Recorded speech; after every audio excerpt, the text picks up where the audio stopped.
নমস্কার বন্ধুরা, welcome back to my channel Bangali special রান্না। আমি অনন্যা আজকে আবারও হাজির হয়েছি মায়ের হাতের একটা খুব মজাদার রেসিপি নিয়ে, চিংড়ি মাছের ভুনা। তো দেখো মা কিভাবে রেসিপিটা বানায়।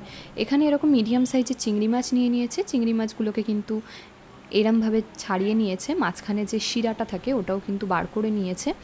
প্রত্যেকটার কিন্তু মাছ এইভাবে পরিষ্কার করে ধুয়ে নিতে হবে, নইলে কিন্তু পেটের জন্য ভালো না। এরপরে দেখো দিয়ে দিচ্ছে পরিমাণ মতো নুন, তারপরে দিয়ে দেবে পরিমাণ মতো হলুদ গুঁড়ো দিয়ে খুব ভালো করে কিন্তু নুন আর হলুদটার সঙ্গে চিংড়ি মাছটাকে মাখিয়ে নিতে হবে। পুরো রেসিপির ভিডিওটা কিন্তু তোমরা স্কিপ না করে দেখতে থাকো, অন্যান্য রেসিপির ভিডিওর মতো এই ভিডিওটাও তোমাদের ভালো লাগবে। এরপরে দেখো একটা কড়াই গরম করে নিয়ে প্রথমে দিয়ে দিয়েছে সর্ষের তেল। এই রেসিপিটা কিন্তু সর্ষের তেলে করলেই ভালো লাগে। এরপরে দিয়ে দেবে কুচনো পেঁয়াজ।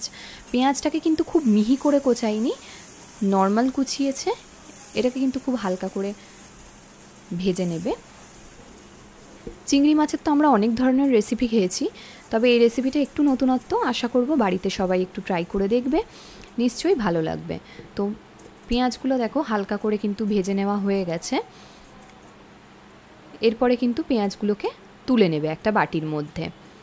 তোমরা যারা আমাদের চ্যানেলে নতুন তারা কিন্তু অবশ্যই বাঙালি স্পেশাল রান্না চ্যানেলটিকে সাবস্ক্রাইব করতে ভুলো না, আর পাশে থাকা বেল আইকনটিতে কিন্তু ক্লিক করে দিও নতুন নতুন মজাদার রেসিপির ভিডিও সবার আগে পাওয়ার জন্য। এই একই তেলের মধ্যে দেখো চিংড়ি মাছগুলোও ছেড়ে দিয়েছে। চিংড়ি মাছগুলোকে কিন্তু খুব ভালো করে ভাজার প্রয়োজন নেই, কারণ চিংড়ি মাছ অতিরিক্ত ভাজলে খেতে টেস্ট নষ্ট হয়ে যায়, একদমই ভালো লাগে না, আর শক্ত শক্ত হয়ে যায়। ওই জন্য কিন্তু নরম নরম করে এপিট ওপিট করে মা হালকা হালকা করে ভেজে নিচ্ছে।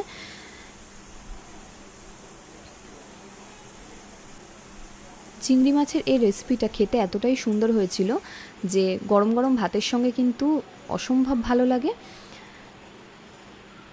এরপরে দেখো চিংড়ি মাছগুলো ভেজে নেওয়া কমপ্লিট হয়ে গেছে, প্লেটের মধ্যে তুলে নিয়েছে। তোমরা দেখেই বুঝতে পারছো চিংড়ি মাছগুলো কিন্তু খুব বেশি ভাজেনি, হালকা করে জাস্ট ভেজে নিয়েছিল।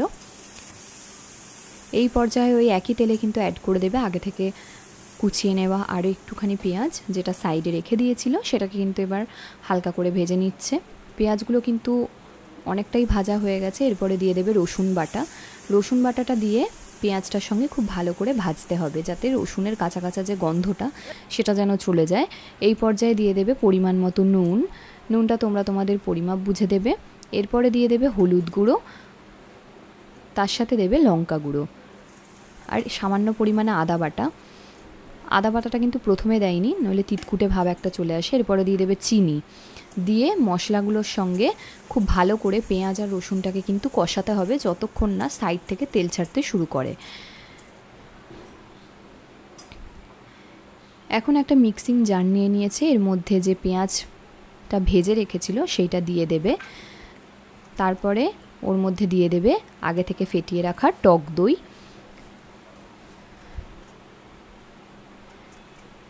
আর বাটি ধোয়া জলটাও কিন্তু দিয়ে দিয়েছে। এরপরে এটার একটা মিহি পেস্ট বানিয়ে নেবে।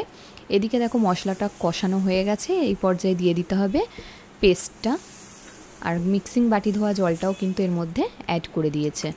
এবারে খুব ভালো করে পেঁয়াজটার সঙ্গে আর পেস্ট যেটা দিয়েছে সেটার সঙ্গে কিন্তু মিক্সড করে নিতে হবে। দেখতে দেখো কি সুন্দর হয়েছে কালারটা। একটু ফুটতে দিয়েছে যাতে পেঁয়াজের কাঁচা কাঁচা গন্ধটা যেন চলে যায়। তোমাদের যদি কোনো রেসিপি আমাদের চ্যানেল থেকে জানার থাকে তাহলে কিন্তু অবশ্যই কমেন্টে জানিও, আমরা চেষ্টা করব সেই ধরনের রেসিপি তোমাদের সঙ্গে শেয়ার করার।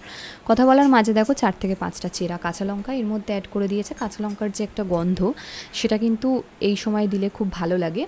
এরপরে দিয়ে দেবে ভেজে রাখা চিংড়ি মাছগুলো, আর তেলটা যেটা প্লেটে লেগেছিল সেটাও কিন্তু এর মধ্যে অ্যাড করে দিয়েছে।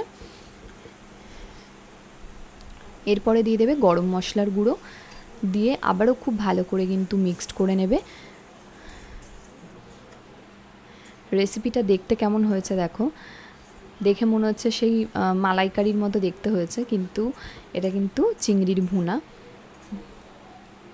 দেখতে যেমন সুন্দর খেতেও তেমনি সুন্দর। এটা একটা নতুনত্ব রেসিপি। তো দেখো তেলটা কিন্তু ওপরে চলে এসছে, মানে আমাদের কিন্তু খুব ভালো করে কিন্তু কষিয়ে নেওয়া কমপ্লিট হয়ে গেছে। এর মধ্যে কিন্তু মা আর এক্সট্রা করে কোনো জল অ্যাড করবে না, ব্যাস আমাদের কিন্তু চিংড়ির ভুনার রেসিপি কমপ্লিট হয়ে গেছে। কেমন লাগলো বন্ধুরা অবশ্যই কমেন্টে জানিও, আর ভালো লাগলে লাইক শেয়ার কমেন্ট করতে ভুলো না। Tata, thank you.